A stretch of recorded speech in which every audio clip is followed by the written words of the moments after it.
Hello. Today we'll start design a column. Question solve करेंगे. Question है design a circular column of diameter 400 mm subjected to a load of 1200 kilonewton. The column is having spiral tiles. इसमें क्या difference है, हमारे पास क्या है spiral, और जो पहला क्वेश्चन सोल्व करा था उसमें सिंपल टाइल्स थी. The column is 3 metre long and is effective held in position at both end but not restrain against rotation. Use M20 concrete and Fe 415 steel. Question solve करने से पहले समझ लेते हैं डिफरेंशिएट बिटवीन स्पाइरल टाइल्स और simple tiles. ये हमारे पास दो क्या है, हमारे पास बार्स है, मेन बार्स जो कॉलम में होती है. अगर इस तरीके से लगी हुई हैं टाइल्स, जो उनको बांध रखा है हमने, एक तरह से बाइंडिंग कर रखा है, तो ये कहलाती है हमारे पास सिंपल टाइल्स. और इसी को हम क्या कर दें, इस तरीके से बार को कट ना करके उसको इंडिविजुअल इस तरीके से लेकर जाते रहें, तो ये कहलाती है हमारे पास स्पाइरल टाइल्स. समझ में आ गया होगा. अब क्वेश्चन को करते हैं solve. Step number first, given data जो भी हमारे पास होता है लिख लेते हैं. एल की वैल्यू रखिए 3 मीटर, पी की वैल्यू 1200 किलो न्यूटन, डी की वैल्यू 400 mm, एफ सी के characteristic strength of concrete 25 kilo newton per mm square, F Y characteristic strength of steel 415 newton per mm square. अब इसके बाद निकाल लेंगे हम factor axial load. Limit state में factor of safety 1.5 into जो हमारे पास लोड था, कितना आ गया हमारे पास 1800 किलो न्यूटन. अब स्टेप 2 सबसे पहले निकालते हैं इफेक्टिव लेंथ. इफेक्टिव लेंथ किस पर डिपेंड करती है हमारे पास, एंड कंडीशन पर. तो एंड कंडीशन क्या है, बोथ एंड क्या है हमारे पास. इफेक्टिव लेंथ किस पर डिपेंड करती है हमारे पास, एंड कंडीशन पर. तो इसमें क्या था हमारे पास, both end held in position at both end but not restrain against rotation. तो एल इफेक्टिव की वैल्यू क्या हो जाएगी 1L. तो L की वैल्यू कितनी आएगी 3 मीटर्स. इसके बाद चेक करते हैं step number 3, column is short column और लॉन्ग कॉलम. तो फर्स्ट इसमें कहते हैं सिलेंडरनेस रेशो और इसेंट्रिसिटी. तो सिलेंडर रेशो क्या होता है, L इफेक्टिव अपॉन D. तो L इफेक्टिव की वैल्यू कितनी है 3000 अपॉन D की वैल्यू कितनी 400. ये वैल्यू निकाली 7.5, लेस देन 12 है. लेस देन 12 है तो हमारे पास क्या है, कॉलम इज शॉर्ट. अगर ये वैल्यू हमारे पास ग्रेटर देन 12 होती तो कॉलम क्या होता है हमारे पास, लॉन्ग कॉलम. तो इसका मतलब कॉलम क्या है, शॉर्ट कॉलम. तो hence column is short column. इसके बाद चेक करते हैं मिनिमम इसेंट्रिसिटी. तो ई मिनिमम की वैल्यू होती है L upon 500 plus D upon 30. Value यहाँ पुट करी, यहाँ से वैल्यू निकाली, या अप्रोक्सीमेट 19.33 थी, इसको अप्रोक्सीमेट 20 कर लिया. तो ई मिनिमम जो होना चाहिए, ई मिनिमम D की वैल्यू अब लेस देन और इक्वल टू 0.5 है तो एक्सियल लोडिंग है, और ये वैल्यू इससे ज्यादा आ रही है तो हमारे पास क्या है, एक्सियल लोडिंग नहीं है. तो उसको कहाँ, उसमें क्या जनरेट हो रहा है, मूवमेंट के हिसाब से उसको हम डिजाइन करेंगे. तो hence it is design as axial loaded column. इसका आता है step number 4, area of steel. Area of steel factor load क्या होता है, पी यू इक्वल होना था 0.4 FC के AC plus 0.67 FY into ASC, area of steel.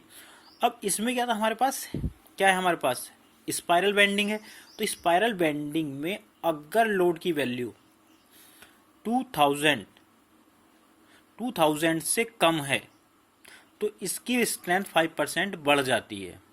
और ये वैल्यू अगर P की वैल्यू 2000 ज़्यादा होती तो 5% इसकी वैल्यू यहाँ पर नहीं बढ़ती. ठीक है, तो मैंने लिख रखा है as per IS code with helical tiles the strength is 1.0 times for normal strength. के बाद यार मैंने फार्मूले में वैल्यू रखनी शुरू कर दी यहाँ पे. अभी क्या था हमारे पास, एरिया ऑफ कंक्रीट था. एरिया ऑफ कंक्रीट क्या होता है, gross area minus area of steel. मैंने वैल्यू पुट करी यहाँ पर, रख दी यहाँ पे जो वैल्यू थी गिवन वो मैंने यहाँ पे वैल्यू रख के यहाँ से क्या निकाला, एरिया ऑफ स्टील. अब कोड हमारा क्या कहता है कि मिनिमम परसेंटेज 0.8 से कम नहीं होनी चाहिए और मैक्सिमम 4% से ज़्यादा नहीं होनी चाहिए. थ्योरेटिकली और प्रैक्टिकली 6%. तो मिनिमम परसेंटेज ऑफ स्टील कितनी होती है, फार्मूला रखेंगे area of steel divided by total area कितना हो जाएगा पाई बाई 4 इंटू 400, क्योंकि सर्कुलर कॉलम में आर स्क्वायर हो जाएगा। यहाँ से हमने वैल्यू रखी तो पी की वैल्यू कितनी 1.43, तो hence okay it is between 0.8% and 0.8% and 4%। Percentage of steel okay है। तो इसके बाद अगर हम निकालें number of bars, number of bars से निकालते हैं टोटल एरिया अपॉन 1 बार area.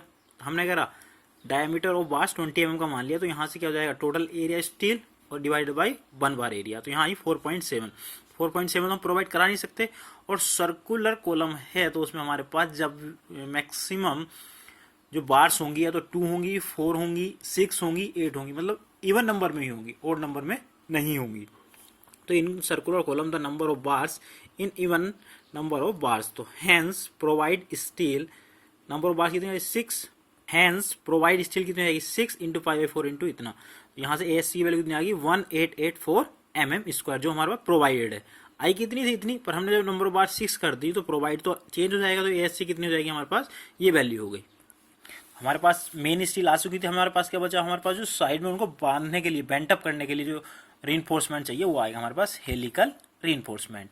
Assume clear cover 50 mm, clear cover का मतलब क्या है, हमारे पास जो बार्स डाल रहे हैं बार्स के बाहर का और जो आउटर एज है उनके बीच की दूरी कितनी मान ली हमने 50 mm, तो कोर डायमीटर कितना हो जाएगा 400 माइनस 50 इधर से माइनस हो जाएगा, 50 ये वाला माइनस हो जाएगा, तो टोटल कितना हो जाएगा 1000, टोटल कितना हो जाएगा 100, तो कितना हो जाएगा 400 माइनस 100 हो जाएगा 300। तो अभी निकालेंगे एरिया ऑफ कोर, सिर्फ हमारे पास कंक्रीट का जो अंदर वाला एरिया कितना जाएगा pi by 4 into 3 square minus ASC, area of concrete तो यही होगा, ये हमारे पास ये हो गया कोर। और इसमें से क्या कर देंगे ये जो बार्स है हमारे पास, बार्स का अगर एरिया घटा देंगे तो एरिया ऑफ कंक्रीट आ जाएगा ओनली, तो ASC की वैल्यू कितनी आ गई हमारे पास, ये आ गई हमारे पास, एरिया ऑफ कंक्रीट आ गया हमारे पास ओनली इतना। अब करते हैं लेट टाइल्स बार डायमीटर 8 mm मान लीजिए, 6 mm मान लीजिए, 8 mm से ऊपर इसको हम कभी भी नहीं मानेंगे, क्योंकि उसको हम बैंड करेंगे तो क्या होगा आउटर एज पे क्रैक आने के डर रहते हैं, तो इसको करते हैं कम कर लेते हैं। इसका निकालते हैं वॉल्यूम ऑफ 1 स्पाइरल पर पिच, तो क्या हो जाएगा pi by 4 into D square, pi by 4 into D square. तो ये तो हमारे पास एक, अगर हमारे पास सर्किल दिखा इसका हो गया, पर हम उसकी लेंथ कितनी तक कहाँ तक जा रही थी मैंने बताया था आपको, लेंथ कहाँ तक हो जाएगी, एक पिच कहाँ से कहाँ तक होगी, यहाँ से यहाँ तक, ये क्या जाएगी इसकी यहाँ तक। तो ये हमारे पास कितने हैं, डायमीटर कितना है इसका 300 mm, तो ये डायमीटर 300 माइनस 8 इसका डायमीटर, इसको सोल्व करेंगे ये वैल्यू हमारे पास इतनी आ गई। अब निकालते हैं पिच क्या होती है हमारे पास, जो एक उससे दूरी, तो volume of 1 spiral tiles reinforcement volume of core पर पिच, इसका ध्यान रखें क्या लिखा है ना पर पिच, तो यहाँ वैल्यू पुट करी इतना आया हमारे पास। एज पर IS कोड क्या कहता है, pitch should be less than 0.36 into area of gross divided by area of concrete only -1 bracket में FCK डिवाइडेड बाई FY। अब क्या करेंगे यहाँ पर वैल्यू पुट कर देंगे, तो वैल्यू पुट करेंगे यहाँ पर हम, तो यहाँ वॉल्यूम रख दिया, यहाँ वॉल्यूम कंक्रीट का रख दिया, यहाँ से इतना वैल्यू पुट करा, तो P should be greater than equal to 37 mm। अब इसको अप्रोक्सीमेट हमने इजी कैलकुलेशन करने के लिए 40 mm इसको हमने मान लिया है 40 mm। पर कोड क्या कहता है, pitch minimum of 75 mm, core diameter divide by 6, और कैलकुलेट में जो भी हमारे पास मिनिमम होगी वो हम इसको प्रोवाइड कराएंगे। तो 75 ऐसे हो जाएगा, कोर डायमीटर 300 डिवाइड बाई 6 50 आ गया, और कैलकुलेट कितना 40, तो हैंस पिच कितनी होगी हमारे पास 40 mm। तो hence provide 8 mm 5 diameter spiral tiles at the rate 40 mm 40 mm centre to centre. अब लास्ट स्टेप के बाद हमारे पास डायग्राम, तो डायग्राम बना देंगे। इसको हम टॉप व्यू देखेंगे तो टॉप व्यू हमारे पास इस तरीके से दिखाई देगी।